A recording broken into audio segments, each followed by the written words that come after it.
12월 6일 아동부 예배를 임내송으로 시작하겠습니다. 다 함께 찬양하겠습니다.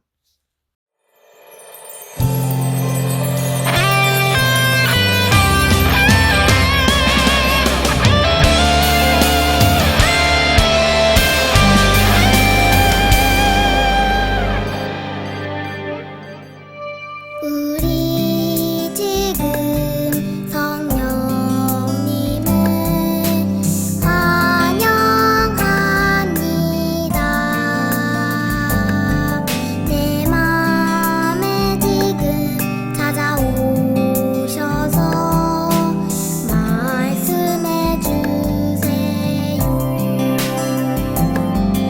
우리 지금 성령님을 환영합니다. 내 맘에 지금 찾아오셔서 말씀해 주세요. 주의 보혈 덮으사 깨끗하게 하시고 성령님의 능력으로 새롭게 하소서. 성령님 내 손 잡아주세요. 눈을 들어 하늘을 바라봅니다. 환한 미소로 나를 안으사 주의 빛 비추게 하소서. 사도신경 하도록 하겠습니다. 나는 전능하신 아버지 하나님, 천지의 창조주를 믿습니다. 나는 그의 유일하신 아들, 우리 주 예수 그리스도를 믿습니다. 그는 성령으로 잉태되어 동정녀 마리아에게서 나시고 본디오 빌라도에게 고난을 받아 십자가에 못 박혀 죽으시고 장사된 지 사흘 만에 죽은 자 가운데서 다시 살아나셨으며 하늘에 오르시어 전능하신 아버지 하나님 우편에 앉아 계시다가 거기로부터 살아있는 자와 죽은 자를 심판하러 오십니다. 나는 성령을 믿으며 거룩한 공교회와 성도의 교제와 죄를 용서받는 것과 몸의 부활과 영생을 믿습니다. 아멘. 다 함께 두 손 모아 기도하겠습니다. 하나님 아버지, 코로나로 인해 사랑하는 주님 앞에 나가서 예배할 수 없지만 이렇게 예상 예배를 통해서 주님께 예배드리며 찬양하며 기도할 수 있게 하여 주시니 감사드립니다. 지난 일주일 동안 지켜주시고 사랑하여 주시는 애 감사드립니다. 하지만 예수님을 생각하지 못하고 이웃을 사랑하지 못했으며 컴퓨터 게임이나 휴대폰을 더 가까이 하고 살아온 것 용서해 주세요. 12월은 아기 예수님이 태어나신 달입니다. 지금은 그 아기 예수님이 오시기를 기다리는 대림절 기간이기도 합니다. 한 번이라도 이 시간을 기억하게 하시며 예수님이 이 땅에 오신 이유다 죽기까지 우리를 사랑하신 뜻을 생각할 수 있는 저희와 우리 아동부 친구들이 될 수 있기를 기도합니다. 예수님, 우리 아동부 친구들과 선생님 그리고 전도사님께서 건강하게 해주세요. 건강하고 밝은 모습으로 다시 만나 예배를 드릴 수 있도록 도와주세요. 감사드리며 예수님 이름으로 기도합니다. 아멘. 찬양 그 이름 임마누엘 다 함께 찬양하겠습니다.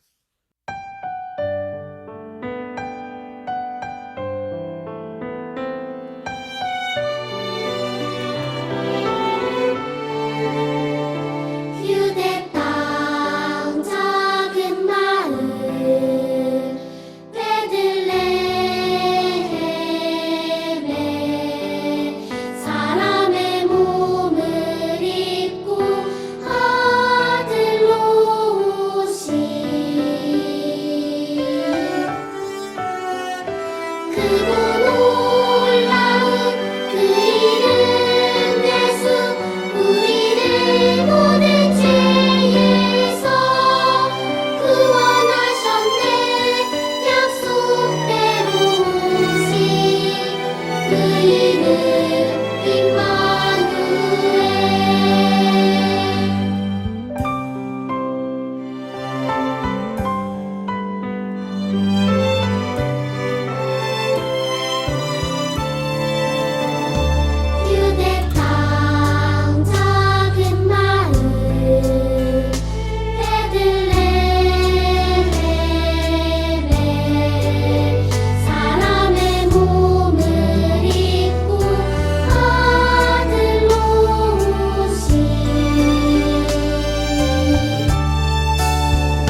오늘의 말씀은 요한 3서 1장 5절에서 8절 말씀입니다.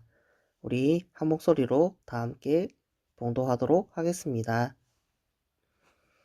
사랑하는 친구여, 믿음의 형제들을 도우며 심지어 모르는 사람까지도 따뜻하게 대접하였다니 참으로 선한 일을 하였습니다.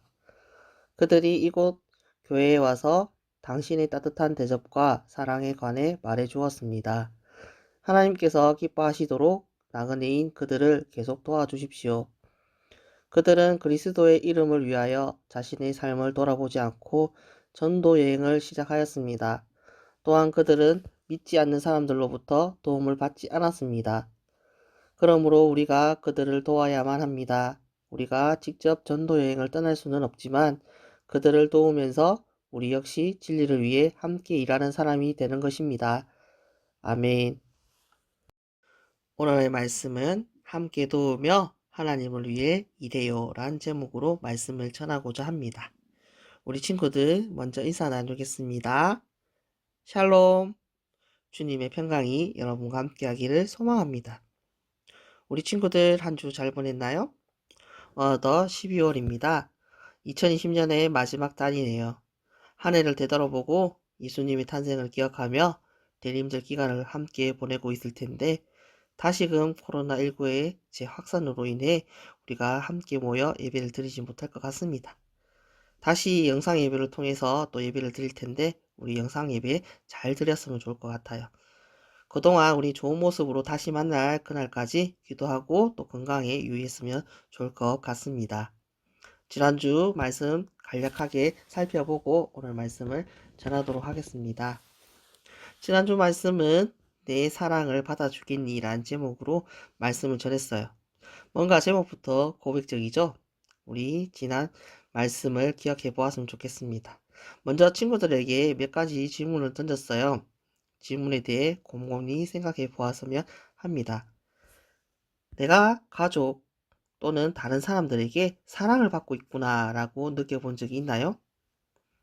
반대로 여러분이 다른 사람들에게 사랑을 표현할 때는 어떻게 표현하나요? 그렇다면 여러분은 어떨 때 하나님께서 나를 사랑하신다고 느끼나요? 하나님은 어떻게 자신의 사랑을 우리에게 나타내실까요? 하나님께서는 우리를 향한 사랑을 드러내기 위해 여러 가지 방법을 사용하셨어요. 아름다운 자연을 우리에게 선물로 주시기도 하셨고, 아름다운 계절과 철마다 피는 꽃, 열매 등으로 우리에게 사랑을 표현하기도 하셨어요. 또 어떤 방법으로 사랑을 표현하셨을까요? 또 다른 사랑의 표현을 한번 살펴보기로 하겠습니다. 지난주 말씀에 나왔던 요한은 예수님의 사랑을 많이 받았던 제자였어요. 그래서 그는 하나님이 누구보다 사랑이 많으신 분이라는 것을 잘 알고 있었어요. 그래서 그는 하나님은 사랑이시다라고 편지를 씁니다. 그 하나님의 사랑을 초대교회 성도들에게 또 이 시간 함께 예배드리는 우리 친구들에게 알려주고 있는 것이죠. 우리 친구들, 사도 요한이 말한 것처럼 하나님은 우리를 사랑하시는 분이세요. 그런 하나님의 사랑을 가장 크게 느낄 수 있었던 일이 있었답니다. 바로 하나님께서 자신의 아들인 예수님을 이 땅에 보내주신 일입니다. 성경은 예수님을 하나님의 독생자라고 표현합니다. 독생자는 하나뿐이라는 거예요. 하나밖에 없으니 더욱 소중하고 사랑스러울 수밖에 없는 것이죠. 그러나 우리를 향한 하나님의 사랑이 얼마나 크고 놀라운지 가장 소중한 아들인 예수님을 우리에게 주실 만큼 우리를 사랑하셨다는 것입니다. 하나님께서 독생자 예수님을 보내신 이유는 바로 우리의 죄 때문이에요. 하나님께서는 공의로우신 분이기 때문에 우리를 사랑하신다 해도 우리가 가진 죄를 없었던 일로 하시지 않으셨어요. 옛날 구약 시대 사람들은 소, 양, 염소 등 동물들을 가져와 자신의 죄를 전달해 그 동물을 죽여 제사를 드렸어요. 왜냐하면 죄의 대가가 죽음이었기 때문입니다. 하나님께서는 예수님을 우리와 하나님 사이를 화해할 화목제물로 삼으셨던 것입니다. 예수님께서는 우리를 대신하여 십자가에 달리셔서 우리가 잘못한 모든 죄의 값을 치루어 주신 것입니다. 그래서 누구든지 예수님만 믿으면 예수님으로 인하여 하나님께 나아갈 수가 있는 것입니다. 하나님은 사랑이시고 먼저 우리를 사랑하셨어요. 그 사랑을 보여주신 것이 바로 예수님이십니다. 예수님을 믿으면 하나님의 사랑이 우리 안에 있게 되고 하나님의 사랑이 우리 안에 있으면 우리도 서로 사랑할 수가 있습니다. 우리를 사랑하신 하나님께 감사하고 우리를 위해 이 땅에 오신 예수님을 더욱 사랑하는 희망촌교회 친구들이 되기를 소망합니다. 그럼 오늘의 말씀을 한번 살펴볼까요? 먼저 한 목소리로 달달 말씀을 읽겠습니다. 사랑하는 자여, 내 영혼이 잘됨 같이 내가 범사에 잘되고 강건하기를 내가 간구하노라. 요한 3서 1장 2절 말씀. 아멘. 여러분, 과학 시간에 지뢰에 대해 배운 적이 있나요? 지뢰는 작은 힘으로 무거운 물체를 들어올릴 수 있는 도구예요. 대표적으로 벽에 박힌 못을 뺄 때 쓰는 장도리가 있어요. 주위에서 쉽게 볼 수 있는 병따개, 가위 같은 것들이 모두 지렛대의 원리를 이용한 것이에요. 지뢰를 이용하기 위해서는 지렛대와 지렛대를 받치는 받침과 그 지렛대를 눌러주는 힘이 있어야 해요. 이 중 하나라도 없으면 지렛대를 사용할 수 없어요. 하나님의 일도 마찬가지예요. 어느 누구도 혼자서 모든 일을 다 할 수는 없는 것이에요. 하나님께서 각자에게 맡겨주신 일을 제각각 해낼 때 하나님께서 기뻐하세요. 이것이 하나님께서 일하시는 방법이에요. 오늘 말씀에도 각자에게 주어진 은사대로 하나님의 일을 함께 이루어가는 사람들의 이야기가 나옵니다. 그 이야기를 지금부터 들어보기로 해요. 사도 요한은 총 5편의 책을 썼어요. 혹시 아는 친구들이 있나요? 네. 요한복음, 요한 1서, 요한 2서, 요한 3서, 그리고 요한계시록이 있어요. 요한복음에서는 예수님이 하나님과 함께 계신 분이시고 예수님이 스스로를 어떻게 말씀하셨는지를 알려주고 있고, 지난주에 들은 요한 1서에서는 하나님이 사랑이시라는 것을 알려주었어요. 그리고 요한 2서에서는 오직 예수님의 가르쳐 주신 것을 따라 살아가야 한다고 부탁하고 있습니다. 그리고 오늘 읽은 요한 3서에서는 어려운 상황에서 복음을 전하는 사람들을 도왔던 가이오를 칭찬하고 격려하고 있습니다. 요한 당시에는 곳곳을 돌아다니며 예수님을 전했던 전도자들이 있었어요. 그들은 여러 지역을 돌아다니면서 복음을 전하다 보니 많은 어려움을 겪었어요. 때로는 지친 몸을 누일 곳이 없었고 때로는 여비가 부족하기도 했을 거예요. 그럴 때마다 복음 전도자들을 도와주었던 사람들이 있었어요. 바로 오늘 편지의 주인공 가이오예요. 가이오는 비록 자신이 직접 복음을 전하러 곳곳을 돌아다니지는 않았지만 대신 복음 전도자들을 성심껏 대접했어요.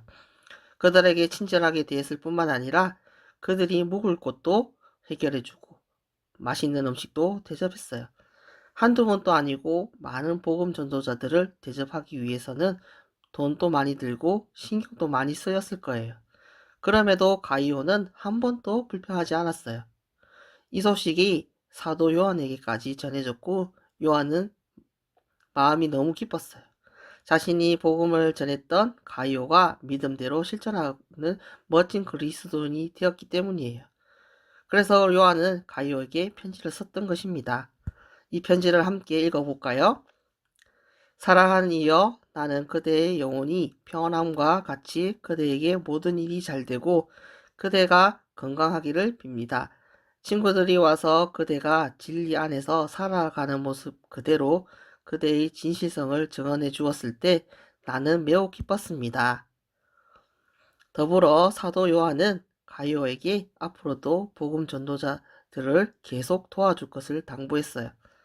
여러분, 앞서 말한 것처럼 가이오는 자신이 직접 곳곳을 돌아다니며 복음을 전하지는 않았지만 대신 자기가 할 수 있는 내에서 복음 전하는 일을 함께 했어요. 가이오가 선택한 방법은 복음 전도자들을 돕는 일이었어요. 성경은 이 일에 대해 진리에 협력하는 사람이라고 평가합니다. 우리도 예수님의 사명을 받은 사람으로서 복음을 전하는 일을 해야 하는 것은 지극히 당연한 일이에요. 그리고 복음을 전하는 일에는 직접 복음을 전하는 방법도 있지만 복음 전도자들을 돕는 방법도 있어요. 이렇듯 각자에게 주어진 일을 기쁘게 행하면 마치 지렛대의 원리처럼 작은 힘으로 더 큰 힘과 결과를 낼 수가 있는 것입니다. 지금 우리에게 주어진 복음 전하는 일에 최선을 다하며 진리를 위한 같은 일에 함께 힘쓰는 우리 희망전교회 아동부 유치부가 되었으면 합니다. 우리 다 함께 기도하겠습니다. 하나님 아버지 감사합니다. 거룩한 주일 비록 함께 모여 예배를 드리지 못하지만 영상을 통하여 예배를 드리고 말씀을 듣습니다. 오늘 말씀에 사도 요한이 가이오를 칭찬하고 격려합니다. 그는 하나님 말씀과 복음을 전함에 있어 직접 전하지는 못하지만 복음의 전도자들을 돕는 자의 역할을 감당하고 있습니다. 희망촌 교회 친구들도 자신이 할 수 있는 역할을 통해서 하나님의 말씀과 복음을 전하는데 함께 힘써 나가며 서로 돕는 친구들이 되기를 소망합니다. 우리를 사랑하시고 우리의 삶을 인도하여 주시는 주 예수 그리스도의 이름으로 하나님께 기도합니다. 아멘. 오늘 또 틀린 그림 찾기가 있습니다. 오늘의 그림은 예수님께서 이 땅에 태어나셨던 모습인 것 같습니다. 틀린 그림 5군데가 있어요. 우리 친구들 한번 찾아볼까요?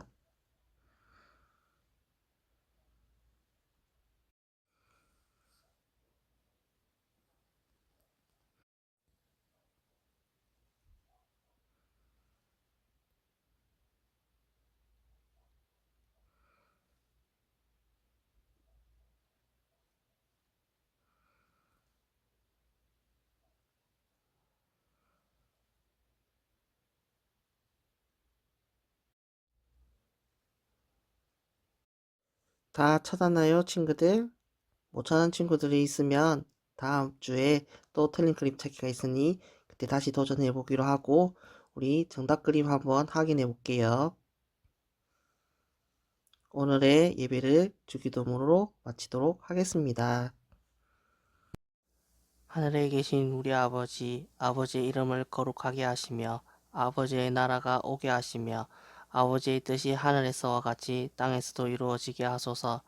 오늘 우리에게 일용할 양식을 주시고 우리가 우리에게 잘못한 사람들을 용서하여 준 것 같이 우리 죄를 용서하여 주시고 우리를 시험에 빠지지 않게 하시고 악에서 구하옵소서. 나라와 권능과 영광이 영원히 아버지의 것입니다. 아멘.